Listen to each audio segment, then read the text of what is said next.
Hi friends তোমরা সবাই কেমন আছো আশা করছি সবাই খুব ভালো আছো।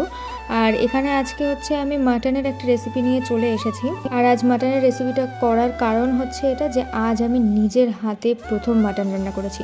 আর এই যে দেখো এখানে মাংসগুলো ধুয়ে রেখেছে আর এই যে চর্বিগুলো রয়েছে এগুলো দিয়ে কালকে বড়া হবে। আসলে চর্বির বড়াটা আমি ভীষণ ভীষণ ভীষণ পছন্দ করি। আর এই যে এখানে আলুগুলোও ভেজে রেখেছি। আর এই যে দেখো এখানে পেঁয়াজ কেটে রেখেছি আর আদা আর রসুন ওগুলো স্কিপ হয়ে গেছে কারণ মা মিক্সারে দিয়ে দিয়েছে। তো এরপর দেখো আমরা মাংসটা ম্যারিনেট করার জন্য দিয়ে দেবো কিছুটা সামান্য মতো হলুদ আর দিয়ে দেবো স্বাদ মতো একটু লবণ আর তার সাথে দিয়ে দেবো রেড চিলি পাউডার। তো দেখো এখানেই কিন্তু শেষ নয়, এরপর দিয়ে দেবো সামান্য মতো কিছুটা টক দই। টক দই দেওয়ার এটাই কারণ যাতে মাংস থেকে গন্ধটা ছেড়ে যায়।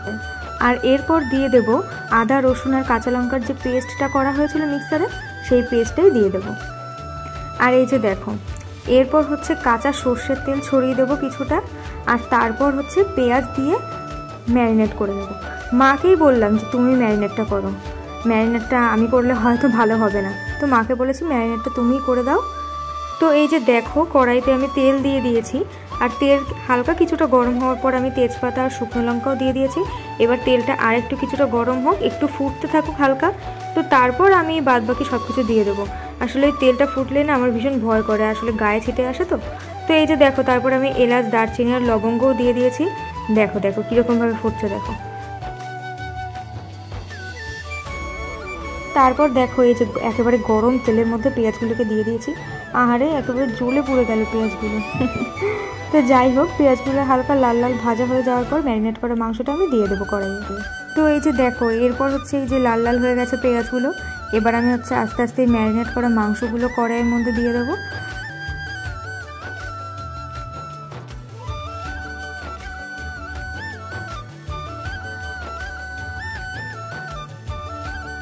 তো তারপরে এই যে দেখো মাংসগুলোকে নিয়ে একটু নাড়াচাড়া করছিলাম আর কি, আসলে না হলে তো নিচের থেকে লেগে যেতে পারে সেই কারণে।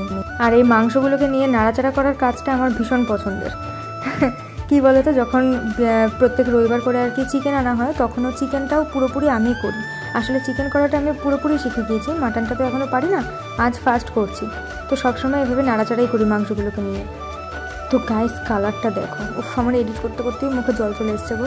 তো এই যে দেখো মাংসের মধ্যে আমার মা একটা বড় রসুন দিয়ে দিয়েছে, মা খেতে পছন্দ করে বলে, কিন্তু আমি রসুনটা একদম পছন্দই করি না। তোমরা কে কে পছন্দ করো কমেন্টে কিন্তু জানি। তো তারপরে এই যে দেখো দুটো পিস কষা মাংস নিয়ে আমি বসে পড়েছি।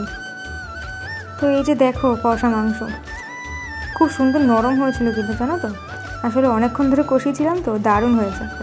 আর এই যে দেখো মাংস খাওয়া শুরুও করে দিয়েছি। তোমরা কিন্তু একটি জিনিস আমাকে অবশ্যই কমেন্ট করে জানাবে যে আমার মতো এভাবে কে কে মাংস কষিয়ে নিয়ে তারপর ওখান থেকে তুলে নিয়ে খেয়ে নাও, প্লিজ অবশ্যই কমেন্টে জানাবে কিন্তু। তো এই যে দেখো মাংসের পাশেই গরম জল করে রেখেছিলাম, এটাই মাংসের মধ্যে দিয়ে দেবো। তো এই যে এরপর দেখো আমি ওই ভেজে রাখা আলুগুলো কষা মাংসের মধ্যে দিয়ে দেব। তারপরে হচ্ছে আমি এই গরম জলটা দিয়ে কিছুক্ষণ ঢেকে রাখবো। তো তারপর এই যে আলুগুলো দেওয়ার পর আমি কিছুটা আলুর সাথে একটু মিশিয়ে নেব মাংসগুলো। তো আমি কি বলো তো, আমি হচ্ছে এইভাবে আলুগুলো দেওয়ার পর না আলুগুলোর সাথেও হচ্ছে মাংসের গ্রেভিগুলো লাগিয়ে দিই। তো তারপর হচ্ছে আলুগুলো আর কি এই জন্যই দেওয়ার পর আমি কিছুটা মাংসের মধ্যে নাড়াচাড়া করে নিই।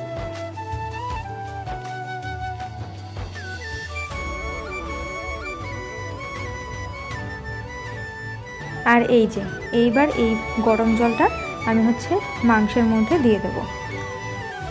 তো যাই হোক মা বলেছিল যে দেখ এইটুকু জলে কিন্তু একদমই হবে না, কারণ খাসির মাংসতে ঝোল না হলে একদম ভালো লাগে না, তো আরও কিছুটা জল দে, আরও কিছুটা জল লাগবে। তো এই যে দেখো তারপর হচ্ছে আমি একেবারে কড়াই ভর্তি করে জল দিয়ে দিয়েছি। আসলে মাটনে একটু বেশি ঝোল না হলে সত্যিই ভালো লাগে না। তো তারপর হচ্ছে জল দেওয়ার পর আমি কিছুক্ষণ আঁচ কমিয়ে ঢাকা দিয়ে মাংসটা রেখে দেবো। যাই হোক রান্নাবান্না সব কমপ্লিট, আর এখানেই আমার ভিডিওটা আজকের মতো শেষ করছি। সবাই ভালো থেকো, সুস্থ থেকো, আর মাটন খেতে কারা পছন্দ করে অবশ্যই কমেন্টে জানাবে। Tata tata.